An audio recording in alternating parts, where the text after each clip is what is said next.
ተኝቶ ነበር ብዙ? አይ ዛሬ ነው ታራ ሄዶ በእግሩ ሄዶ ሆስፒታል ሲያመው ደህና ነበር ማታ? ኧረ ጠዋትም ስራ ሊገባ አማባኝ። ከምር ነው ስራ ሊገባ? አዎ እንዴ አዎ ወንታሽ በኋላ ደውልልሻለሁ። እንግዲህ እንደሰማችሁት አርቲስት ነፃነት ወርቅነህ ራሱ በእግሩ ሆስፒታል ድረስ ሂዶ ትንሽ አመም አደረገኝና ልታየው ብሎ እንደሄደ ጠዋት እንደገባ ከሰዓት መሞቱን ሁላችንም ሰምተናል።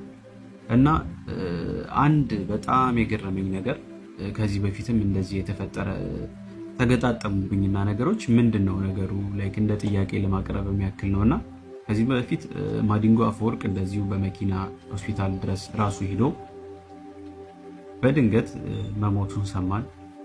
ከዛ ቀጥሎ ታምራትም ደግሞ ታምራት ደስታ እሱም እንዲሁ ራሱ በመኪና ሆስፒታል ድረስ ከሄደ በኋላ መሞቱን ሰምተናል።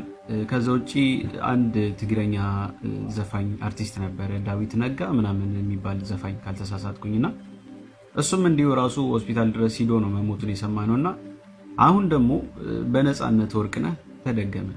እንደሰማችሁት ጠዋት ራሱ በእግሩ ሆስፒታል ድረስ ከሄደ በኋላ ከሰዓት መሞቱን ሰማን ማለት ነው። ኢቭን ስራ ሊገባ ምናምን እያለ ስልክ ላይ ሲናገር ሰምታችሁታልና በጣም ጥያቄ ስለፈጠረብኝ ነው ይሄ ነገር ምንድነው ጋይስ? እኔ የሚሆነ መልስ የሚሰጠን አካል ቢኖር ጥሩ ነው ብዬ አስባለሁ።